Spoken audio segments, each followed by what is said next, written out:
Audio Jungle.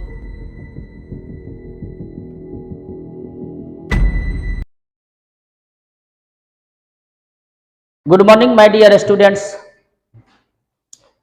सत श्री अकाल मेरे प्यारे छात्र।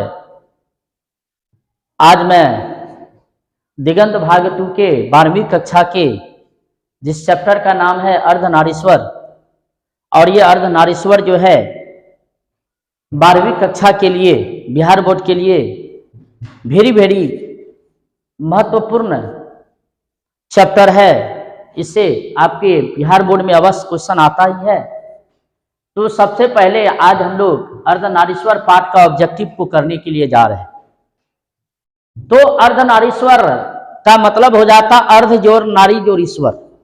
अर्ध मतलब आधा, नारी मतलब पुरुष महिला, और ईश्वर जो कि इस चैप्टर में भगवान शिव एवं माता पार्वती का कल्पित रूप के बारे में चर्चा किया गया है। और ये कल्पित रूप है, बना बनावटी रूप है। तो पहला यहाँ पर ऑब्जेक्टिव क्वेश्चन कहा जा रहा है कि अर्धनारीश्वर पाठ के लेखक कौन हैं। तो अर्धनारीश्वर पाठ के लेखक का नाम है, अर्धनारीश्वर पाठ के लेखक का नाम है रामधारी सिंह दिनकर। इसीलिए इसका उत्तर जो है वो बी नंबर हो जाएगा। इसीलिए इसका उत्तर बी नंबर हो जाएगा। अगला यहां पर कहा जा रहा है कि रामधारी सिंह दिनकर की रचना कौन सी है। तो रामधारी सिंह दिनकर की रचना जो है वो अर्धनारीश्वर है। इसीलिए इसका उत्तर जो है वो डी नंबर हो जाएगा। अगला यहां ऑब्जेक्टिव कहा जा रहा है नेक्स्ट कि दिनकर जी का जन्म बिहार के किस जिले में हुआ था। समस्तीपुर में, बेगूसराय में, पटना में या भोजपुर में। तो दिनकर जी का जन्म बिहार के बेगूसराय जिले में हुआ था। और यह जो क्वेश्चन है वेरी इंपॉर्टेंट क्वेश्चन है। इसीलिए इस क्वेश्चन को आप लोग अवश्य देख लेंगे। इसीलिए इसका उत्तर जो है बी नंबर हो जाएगा। अगला कहा जा रहा है कि अर्धनारीश्वर में किस गुण का समन्वय है। नारी के, पुरुष के, नारी और पुरुष दोनों का। तो चैप्टर से ही पता चल रहा अर्धनारीश्वर, अर्ध जोर नारी जोर ईश्वर। इसीलिए इसका उत्तर जो है वो सी नंबर हो जाएगा। अगला यहाँ पर ऑब्जेक्टिव कहा जा रहा है कि दिनकर जी की पहली काव्य पुस्तक कौन सी है। कुरुक्षेत्र, हुंकार, रसवंती या प्रणभंग। तो दिनकर जी की पहली काव्य पुस्तक का नाम है प्रणभंग। इसीलिए इसका उत्तर जो है वो डी नंबर हो जाएगा। अगला यहाँ पर ऑब्जेक्टिव कहा जा रहा है कि दिनकर जी की पहली कविता किस पत्रिका में प्रकाशित हुई। छात्र पत्रिका, छात्र मित्र या छात्र सहोदर। तो इसका उत्तर जो है वो छात्र सहोदर हो जाएगा। इसीलिए इसका आंसर जो है ए नंबर। और यह क्वेश्चन वेरी इंपॉर्टेंट है। अगला यहाँ पर कहा जा रहा है कि दिनकर जी की पहली कविता कब प्रकाशित हुई। 1920 में, 1925 में, 1930 में या 1935 में। तो दिनकर जी की पहली कविता जो है 1925 में प्रकाशित हुई। इसीलिए इसका उत्तर जो है वो बी नंबर हो जाएगा। अगला यहाँ पर कहा जा रहा है कि दिनकर जी के अनुसार यदि पति विचार है तो पत्नी क्या है। यदि पति विचार है तो पत्नी क्या है। तो भावना है। इसीलिए इसका उत्तर जो है वो सी नंबर हो जाएगा। और यह क्वेश्चन वेरी इंपॉर्टेंट क्वेश्चन है। अगला यहां पर कहा जा रहा है कि बुद्ध और महावीर ने नारियों को कौन सा अधिकार दिया। संन्यास लेने का, भिक्षुणी होने का, पति के त्याग का। इसका उत्तर जो है बी नंबर हो जाएगा, भिक्षुणी होने का। इसीलिए बी नंबर आंसर देंगे। अगला यहां पर कहा जा रहा है कि पुरुष जब नारी का गुण लेता है तब वह देवता बन जाता है, किंतु नारी जब नर के गुण सीखती है, किंतु नारी जब नर के गुण सीखती है तो वो राक्षस हो जाती है।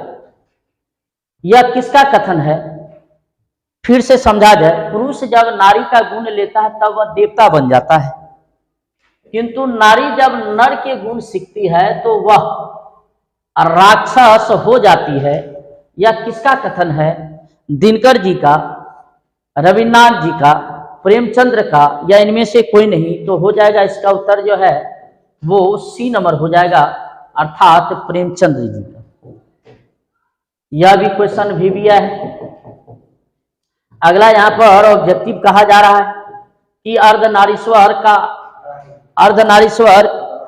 किस विधा से लिया गया है, विधा से संबंध है, अर्धनारीश्वर किस विधा से संबंध है, निबंध है या कहानी है या एकांकी है या व्यंग्य है। तो अर्धनारीश्वर जो है वो जो है एकांकी है, इसीलिए इसका उत्तर जो है वो सी नंबर हो जाएगा।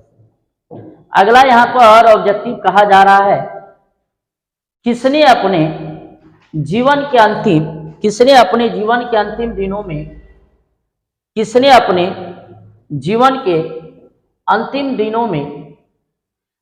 नारीत्व की साधना की थी, किसने अपने जीवन के अंतिम दिनों में नारीत्व की साधना की थी।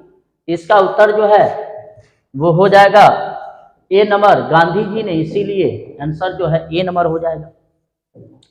अगला यहाँ पर क्वेश्चन कहा जा रहा है, अर्धनारीश्वर पाठ में शंकर और पार्वती का किस प्रकार का रूप है। अर्धनारीश्वर पाठ में शंकर और पार्वती का किस प्रकार का रूप है, यथार्थ, कल्पित, आश्चर्य, आदर्श या वास्तविक। तो यहाँ पर इसका उत्तर जो है वो कल्पित हो जाएगा, इसीलिए बी नंबर हो जाएगा। अगला यहाँ पर ऑब्जेक्टिव कहा जा रहा है, प्रेमचंद्र के अनुसार नारी जब पुरुष के गुण सीखती है तो वो क्या कहलाती है, आकर्षक, साहसी, कोमल या राक्षसी। तो इसका उत्तर जो है वो राक्षसी हो जाएगा, इसीलिए डी नंबर हो जाएगा। अगला यहाँ पर कहा जा रहा है कि निम्नलिखित में कौन सी रचना दिनकर जी की नहीं है, उर्वशी, रश्मिरथी, झूठन, कुरुक्षेत्र। तो झूठन नहीं है, इसीलिए इसका उत्तर जो है वो सी नंबर हो जाएगा। अगला यहाँ पर ऑब्जेक्टिव कहा जा रहा है कि निम्नलिखित में कौन सी रचना दिनकर जी की है, सदियों का संताप, परशुराम की प्रतीक्षा, दरियाई घोड़ा या रसातल यात्रा। तो दिनकर जी की जो कविता उसका नाम है परशुराम की प्रतीक्षा, इसीलिए यहाँ पर जो है बी नंबर हो जाएगा। अगला यहाँ पर कहा जा रहा है कि दिनकर जी को किस कृति पर भारतीय ज्ञानपीठ पुरस्कार प्राप्त हुआ। दिनकर जी को किस कृति पर भारतीय ज्ञानपीठ पुरस्कार प्राप्त हुआ, अर्धनारीश्वर पर, उर्वशी या हुंकार या कुरुक्षेत्र। तो हो जाएगा अर्धनारीश्वर, इसीलिए आंसर जो है इसका ए नंबर हो जाएगा। अगला यहाँ पर ऑब्जेक्टिव कहा जा रहा है, युद्ध और शांति की समस्या पर लिखी गई काव्य कृति है, उसका नाम क्या है। यह भी क्वेश्चन वेरी वेरी इंपॉर्टेंट है। उसका नाम है कुरुक्षेत्र, इसीलिए आंसर जो है बी नंबर है, और यह जो क्वेश्चन है वीबिया है। अगला यहाँ पर क्वेश्चन कहा जा रहा है कि अर्धनारीश्वर कल्पित रूप है किसका, शिव और पार्वती का। तो इसका उत्तर जो है ये नंबर हो जाएगा, शिव और पार्वती का। अगला यहाँ पर कहा जा रहा है कि गांधारी थी, कौन थी, दुर्योधन की माँ, कृष्ण की माँ, अर्जुन की माँ, बलराम की माँ।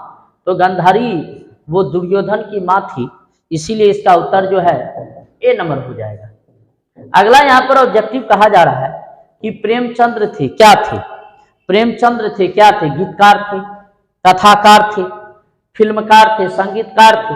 तो प्रेमचंद्र जी जो थे वो कथाकार थे, इसीलिए इसका उत्तर जो है बी नंबर हो जाएगा।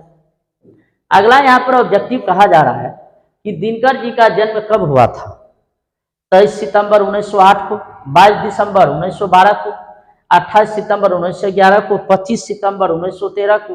तो दिनकर जी का जन्म जो है वो 23 सितंबर 1908 को, इसीलिए इसका उत्तर जो है ए नंबर हो जाएगा। अगला यहाँ पर ऑब्जेक्टिव कहा जा रहा है, दिनकर जी किस युग के कवि है, भारतेंदु युग, छायावादी युग, छायावदोत्तर युग या नव्य काव्यांदोलन युग। तो इसका उत्तर जो है वो हो जाएगा छायावदोत्तर युग, इसीलिए आंसर जो है वो सी नंबर हो जाएगा। अगला यहाँ पर कहा जा रहा है कि संस्कृति के 4 अध्याय किसकी कृति है? संस्कृति के 4 अध्याय किसकी कृति है? गुलाबदास, हजारी प्रसाद द्विवेदी, आचार्य सीताराम चतुर्वेदी, रामधारी सिंह दिनकर। तो संस्कृति के 4 अध्याय यह जो है रामधारी सिंह दिनकर जी की कृति है, इसीलिए इसका उत्तर जो है वो डी नंबर हो जाएगा। अगला यहाँ पर कहा जा रहा है कि कौन सी कृति रामधारी सिंह दिनकर की लिखी हुई है? कौन सी कृति रामधारी सिंह दिनकर की लिखी हुई है? शुद्ध कविता की खोज, पुनर्वा, स्मृति की रेखाएं, कविता के नए प्रतिमा। तो यहाँ पर जो है इसका उत्तर जो है शुद्ध कविता की खोज हो जाएगा, इसीलिए आंसर जो है ए नंबर हो जाएगा। बहुत बहुत धन्यवाद। मैं आप लोग से यही कहना चाहूंगा कि यदि आप मेरे नए नए वीडियो अगर आप चाहते हैं मेरे चैनल के थ्रू, तो सबसे पहले आप मेरे चैनल पर जाएंगे किंग ऑफ इंग्लिश सुपौल, और उसके बेल आइकन बटन को अवश्य दबाएं, जिससे नया नया वीडियो आपको मिलते रहेंगे। थैंक यू, बहुत बहुत धन्यवाद।